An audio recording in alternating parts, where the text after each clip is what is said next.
लोगों की ये शुरुआत को लेकर के जो धारणा रही कि कोविड-19 को लेकर उससे जो जो समस्याएं पैदा हो रही है उसको सर्व करने को लेकर, इसको लेकर के जो हम लोगों का जो आवेदन आना शुरू हुआ, हम बेसिकली हम लोग जिस ढंग से काम कर रहे हैं उसको लेकर के एक बार ब्रीफ में सारे लोगों को बता दें कि हमारे पास जो फंड है उसको लेकर के बहुत ओपन एक ये है कि जिस किसी को लगता है कि वो सेवा दे सकता है, वो nova.org पे एक फॉर्म है जिसको फिल करके हमें आवेदन कर सकता है, और उस आवेदन की समीक्षा करने के बाद उसको सीधा जो ग्रुप है नेतरहाट सेवा ग्रुप उसमें वोटिंग के लिए डाल दिया जाता है।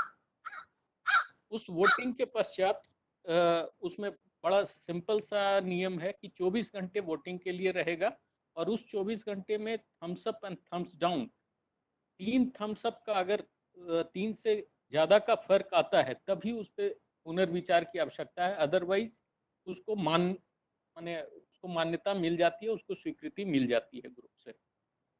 बड़ा लोकतांत्रिक सा ये है। लेकिन शुरुआत को लेकर के, फंड को लेकर के एक अपनी सीमाएं हैं।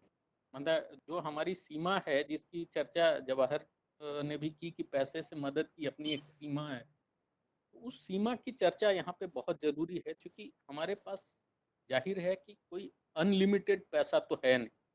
दूसरों मतलब अपने नोवा लोगों से या इतर भी लोगों से पैसा आया है जिसको बहुत संजीदगी से खर्चने की ज़रूरत है। मैंने वॉलेंटियर होने से तात्पर्य इतना नहीं हो सकता कि हमने सामान उठाया डिलीवर कर दिया, हम कुरियर मैन नहीं है। यहाँ पे नियत भी बहुत बड़ी चीज़ है, हमारी नियत भी बहुत अच्छी होनी चाहिए, और ये दिखनी भी चाहिए। होना और दिखना ये मैंने दोनों में सामंजस्य होना चाहिए। अब बात आती है कि इसको लेकर के नियम क्या हों, कैसे हों। तो इसको लेकर के जैसे आज भी हमारे थिंक टैंक हैं कुंदन जी बनारस से जो हैं, उनका भी एक विचार बहुत स्पष्ट सा आया है कि हम कोविड-19 को लेकर के ही मैंने अपनी सीमाओं को तय करें तो ज़्यादा बेहतर होगा, बजाय इसके कि हम खाना वितरण और राशन वितरण को लेकर के, क्योंकि उसकी कोई सीमा नहीं है। कहीं पे भी आप कोविड छोड़ दीजिए, इससे इतर भी आप जब तक बांटना चाहिएगा बांट सकते हैं, और लेने वाले प्रस्तुत होंगे ही, ये भी मैंने स्पष्ट बात है। क्योंकि और यहाँ पर हम सीधे सीधे इसलिए प्रस्तुत हुए थे राशन को लेकर के कि खाने में समस्या आ रही थी। शुरू में मैंने राशन मिलने तक की दिक्कत थी, और उससे भी मैंने जिनको एकदम से दिक्कत थी वो तो जो रास्ते में चल रहे थे, जो 1000-2000 किलोमीटर चल के आ रहे थे, उनको तो वाकई ही दिक्कत थी। और वो जब यहाँ पहुँच रहे थे तो हम लोग उनको राशन देना स्वीकार किए थे। उसमें भी रेडी टू ईट राशन का प्रावधान था, जिसको लेकर के हमारा पहला आवेदन भी आया था। पहला आवेदन स्वीकृत भी उसी आधार पर हुआ था कि वो रेडी टू ईट राशन होगा। अब बात आती है आज के संदर्भ में, तो हमने पहले भी इस पे डिस्कशन कर लिया है, और फोरम आज भी ओपन है इस पे डिस्कशन को, कि राशन वितरण को लेकर के हम मैंने रांची नोवा बहुत क्लियर है उसको लेकर के कि हमको सरकारी योजनाओं पे या सरकार जो कर रही है उसको लेकर के भरोसा है, और जहां भरोसा नहीं है या जहां खामियां हैं उसके लिए भी रांची नोवा विशेष तौर पे प्रयत्नशील है। जैसा कि आज हम ग्रुप में भी उसको स्पष्ट कर चुके हैं, और हमारी शुरुआत को लेकर के भी पिछली मीटिंग में भी बात हुई थी कि हम नेतरहाट से उसकी शुरुआत कर रहे हैं। नेतरहाट सेवा की शुरुआत नेतरहाट से हो, इससे बेहतर तो कुछ हो ही नहीं सकता। और मुझे नहीं लगता कि इसमें किसी को मैंने किसी की दूसरी राय हो सकती है, लेकिन उसमें यही था कि नेतरहाट पठार पे जिन लोगों को राशन मिलने में समस्या है, जिन लोगों को जो सरकारी योजनाओं के दायरे से किसी वजह से बचे रह गए हैं, चाहे उनकी अनभिज्ञता हो, उनकी असमर्थता हो, उनको किसी भी तरीके से जोड़ने की बात है। और हमारी टीम निश्चित तौर पे आज नेतरहाट में होती, सिर्फ एक इंफॉर्मेशन की 15 से लॉकडाउन हो सकता है, इसको लेकर के हमको नए सिरे से इस पे विचार करना पड़ा। और ये जो मैंने जो अफवाह चल रही है कि 15 से लॉकडाउन होगा या उसके बाद मैंने लॉकडाउन संभावित है, उसको ध्यान में रखते हुए हम लोगों ने और उसके पहले भी हमने मैंने प्रयास तो किया ही था। बेसिकली नाग साहब से हमारा रिक्वेस्ट था कि हमको वहाँ पे रुकने की अनुमति दी जाए गेस्ट हाउस में, जिसको उन्होंने खारिज कर दिया था, जिसकी वजह से हम मैंने अपनी टीम लेके वहाँ नहीं जा पाए थे। बेसिकली 3 चीज़ें थी वहाँ पे। मेडिकल कैंप लगाना था नेतरहाट पठार के जो 12 गांव हैं उन 12 गांवों के लिए। दूसरा था कि वहाँ पे मास्क वितरण करना था, करीब 5,000 आबादी है। और तीसरा था कि ये जो राशन वितरण वाली मैंने राशन को लेकर के जो लोगों को समस्या आ रही है या सरकारी योजनाओं से जो नहीं जुड़े हैं उनको जोड़ने की बात। हम फिर से आमंत्रित करते हैं वॉलेंटियर को कि इस तर्ज पे आप दूसरी जगहों पे भी आएँ, थोड़ा समय निकालें, थोड़ा रिसर्च वर्क करें। बहुत ज़्यादा मेहनत नहीं है, फील्ड में बहुत जाने की आवश्यकता नहीं है। आप बहुत कुछ नेट से कर सकते हैं। अगर कोई लोकल में है उनकी सेवा ली जा सकती है वहाँ पे चिन्हित करने को लेकर के। तो इसमें बस मेरा इतना कहना है कि हम डिलीवरी बॉय टाइप का काम न करें। राशन वितरण को लेकर के बहुत स्पष्ट मैंने अपनी जो जो हमारा स्वयंसेवक का दायित्व है उसको समझते हुए उसको काम को करें। और उसमें बहुत अच्छा अभी तक काम हुआ भी है। जैसे पहला ही हमारा आवेदन था जो सुमित के द्वारा आया था। सुमित को ये आवेदन को हम लोगों ने स्वीकृति इस आधार पर किया था कि उस समय बाहर से मजदूर आ रहे थे और उनको तात्कालिक जो रिलीफ देनी थी हमने उस रूप में स्वीकार किया था। लेकिन एकदम से चीज़ें बदली, लॉकडाउन खुला थोड़ा, और उसकी वजह से चीज़ें सामान्य तौर पे आई। जब सामान्य तौर पे चीज़ें आ गई, फिर हमने राशि आवंटित की उसमें कोई कोताही नहीं बरती, उसको कंटिन्यू किया। उसको कंटिन्यू करने की सिर्फ ये वजह रही कि हमने देखा कि अभी छिटपुट छिटपुट जो भी लोग आ रहे हैं जो उनको इंस्टेंट रिलीफ की आवश्यकता है वो चलता रहे। लेकिन राशन वितरण को एक मैंने कंटिन्यूअस प्रोसेस को लेकर के हमारी कभी सोच उस ढंग से मैंने खुल के आई नहीं है। हम लोगों ने जो भी बात की उस पर ये कभी चर्चा में नहीं आया। लेकिन चर्चा ओपन है, आज भी चर्चा ओपन है इस पे। अगर राशन वितरण को लेकर के कोई विशेष चर्चा करना चाहे तो कर सकते हैं। दूसरी बात मास्क वितरण को लेकर के, उसमें भी संजीदगी को लेकर के हमने कभी, चाहे मास्क बनाने को लेकर के हो चाहे वितरण को लेकर के हो, हम कभी ये मान के नहीं चले कि हम सारी दुनिया को सर्व कर लेंगे। अपनी सीमाओं को हम बखूबी समझते हुए शुरू से ये तय हुआ कि हम एक जो हमारे पास जो चीज़ें हैं, हम जितने मतलब जो डिलीवर कर सकते हैं वो है सजगता। और हम उसको लेकर के ज़्यादा संजीदा हैं बनिस्बत मास्क देने के। आप मतलब जो भी आज भी जो मास्क वितरण हुआ वो फोटोग्राफ देखेंगे आपको इस एकदम चीज़ें स्पष्ट दिखेंगी कि मास्क मैंने एकदम जरूरतमंद तक पहुंचा है। जो एकदम सुदूरवर्ती गांव है वहां तक हम लोग गांव सिलेक्शन तक में बहुत संजीदा है। उसमें भी काफ़ी मेहनत है। उसमें भी मैंने हमारे वॉलेंटियर होते हैं, हम लोकल स्तर पे भी वॉलेंटियर को शामिल करते हैं, उनको जोड़ते हैं। उसके बाद लोकल लैंग्वेज में उनको हम सारी बात क्योंकि एक चीज़ आप भी मानेंगे कि मास्क जिन जरूरतमंदों को तक हम पहुंचा रहे हैं उनको मास्क को लेकर के बहुत सारी जानकारी ही नहीं, पहनने को लेकर के बहुत सारी बातें उन्हें पता ही नहीं। तो हम उस चीज़ पे ज़्यादा तवज्जो देते हैं बजाय इसके कि हम 4 मास्क या 10 मास्क उनको थमा दिया। उसकी बजाय हम चाहेंगे कि हम 2 और गांव को सर्व कर लें। वहाँ तक एक एक बहुत स्पष्ट चीज़ हम लोगों को वितरण के दरमियान देखने में आया कि एक को मास्क पहना हुआ देखते के साथ दूसरे को ये चीज़ अपने आप स्वाभाविक तौर पे समझ में आती है कि मुझे भी मास्क लगाने की आवश्यकता है, ज़रूरत है। कि मैंने कहीं जो अदरवाइज वो लोग एकदम कैजुअली ले रहे हैं।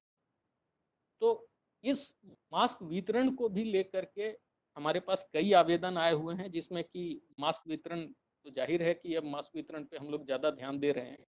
तो हमारा पहला आवेदन सुमित का था, दूसरा आवेदन सुरेश भगत का था, जिसको मास्क डिलीवरी होनी शुरू हो गई 500-500 के लॉट में। उसको मास्क वितरित हो रहा है आज। जो लोहरदगा का वितरण हुआ है, लोहरदगा के 2 ब्लॉक में 2 अलग अलग गाँव में वितरण हुआ है। उसमें सुरेश भगत, आनंद भगत और लोकल लोगों के द्वारा वो करवाया गया है। और उसमें एरिया को लेकर के बहुत संजीदगी है। इसके बाद खूंटी डिस्ट्रिक्ट के भी माने एकदम सुदूर, वहाँ हकीकत है कि अगर सरकारी राशन न मिले तो भूखमरी की स्थिति है। उन सारे जगहों पे हमारा मास्क वितरण नेक्स्ट फेज में होने जा रहा है। तो मास्क वितरण की जगह को लेके संजीदगी, मास्क बनाने को लेके संजीदगी, जो कि हम पहले भी मैंने उस पर काफ़ी चर्चा कर चुके हैं, फिर से बता रहे हैं कि मास्क वितरण में मैंने बनाने में भी हम लोगों ने उन महिलाओं को चुना, उन महिला मंडलों को चुना जिनके पास वाकई में कोई रोजगार नहीं था। तो हम उनको रोजगार दे करके भी एक तरह से हमारा मतलब जो हम मास्क का आधा पैसा तो लगभग हम उनको दे दे रहे हैं। तो ये अपने आप में हमको एक संतुष्टि देता है कि हम माने सही हाथ तक, मेहनत कश तक और जरूरतमंद तक हम पैसे को पहुंचा रहे हैं। दूसरा, उसके सैनिटाइजेशन को लेके हमने माने बिल्कुल कोई कंप्रोमाइज नहीं किया। किसके हाथ से कहाँ तक पहुंच रहा है, उसमें कोरोना कहाँ टच कर रहा है, इसको लेके हम माने इतना लापरवाह नहीं हो सकते। अगर किसी को हम मास्क दे रहे हैं तो ये सुनिश्चित भी करना हमारा दायित्व है कि वो मास्क उसको कोरोना से सुरक्षा करे, न कि उसको मास्क माने वही मास्क उसको कोरोना पहुंचाने का काम करे। तो एक बहुत अहम दायित्व बनता है अपना कि हम पूरी तरह सैनिटाइज और पैक करके मास्क को जिन माने लाभुक तक पहुंचा पाए। तो इसमें भी हमने कभी कोई कंप्रोमाइज किया नहीं, और आज भी हमारा माने मास्क एक बनने के प्रोसेस में है, एक पैकेजिंग के प्रोसेस में है, और तीसरा जो माने वितरण के ये में हमारा दूसरा जो आवेदन था उसमें काम शुरू हो चुका है। उस इनफैक्ट वो हमारा तीसरा आवेदन था। दूसरा आवेदन विनीत का था खगड़िया से, और चौथा आवेदन नेतरहाट में मेडिकल कैंप लगाने को लेकर था दीपक कुमार माझी, डॉक्टर दीपक कुमार माझी का। चौथा आवेदन भी हमारा स्वीकृत है और दूसरा तो है ही, लेकिन दूसरे को अभी तक हम डिलीवर नहीं कर पाए हैं। उसकी वजह सिर्फ ये है कि उसके बाद जो हमारा पांचवा आवेदन है वो भागलपुर से है, और खगड़िया भागलपुर चूंकि एक जगह है तो हम उसको मास्क एक साथ डिलीवर करना चाह रहे हैं। पिछले 2 दिन से हम बारिश की वजह से मास्क को मैंने धुलाई के बाद सुखाने में थोड़ी समस्या आई, नहीं तो आज मेरा वो मास्क डिलीवर हो गया होता। तो हम उसमें 2 दिन का विलंब हमारा चल रहा है, और हम 2 दिन बाद खगड़िया में विनीत को और जो एक 5,000 और मार्क्स जाना है वो डिलीवर हो जाएगा। इसके बाद हमारे पास 2 आवेदन छोटे छोटे पड़े हुए हैं। एक सुमित का आज नया आवेदन आया है, जिसको लेकर के अभी मैंने आगे उस पर चर्चा करेंगे। आगे अगर सुनील जी बोलना चाहें तो।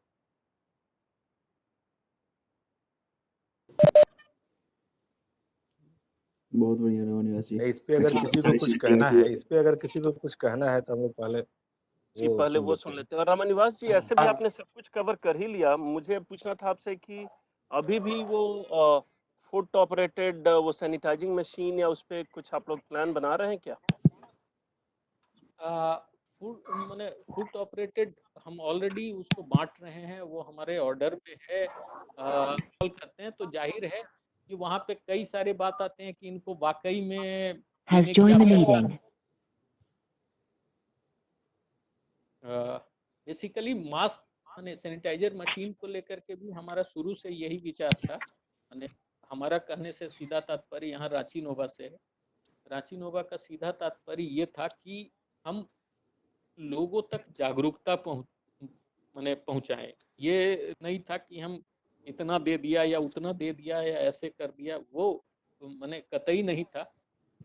यथोचित जगह तक बगैर अमीर गरीब का भेद किए, जहाँ पे आवश्यकता है, चूंकि वहाँ पे अगर समस्या होगी तो अमीर से गरीब तक भी पहुंचेगी, गरीब से अमीर तक भी पहुंचेगी। कोविड को लेकर के बहुत ज्यादा अमीर गरीब सोचने की मेरी समझ से आवश्यकता नहीं है, लेकिन सबकी अपनी समझ। जी बिल्कुल। उसकी तारीफ करना बहुत मुश्किल है, मतलब इनफ तारीफ करना। दूसरा है कि हम लोगों ने इस ग्रुप में सोचा है कि डेमोक्रेटिकली चलेंगे। पहले एक कमेटी टाइप का सोचा गया था, फिर हुआ कि नहीं वोटिंग कर दो। तो I don't think we need to worry कि भाई क्या एकदम परफेक्ट सही आंसर है और क्या गलत आंसर है। अगर कोई खाना राशन बांटना चाहता है तो आवेदन करे, और जो लोग उसको थम्स अप करना चाहते हैं कर सकते हैं, जो थम्स डाउन करना चाहते हैं कर सकते हैं, उसमें कुछ बुरा मानने की बात नहीं है। खाली एक दो शब्द अपना कुछ कारण लिख दीजिए कि भाई हम लोग को किसी और चीज पर फोकस करना चाहिए या जो भी हो, और जहाँ जैसा वोटिंग होगा उसके हिसाब से आगे बढ़ेंगे। मतलब हम लोग को अवॉइड करना चाहिए कि एक सेंट्रल ग्रुप या थिंक टैंक बन जाए जो सब कुछ डायरेक्ट करे, क्योंकि द होल आइडिया इज कि जो ग्राउंड लेवल पे लोग हैं वो डिसाइड करें कि क्या अच्छा है और क्या वो कर सकते हैं। तो I don't want us to become like a committee कि नहीं भाई कमिटी ने बोला है कि अब राशन मत करो, अब ये करो।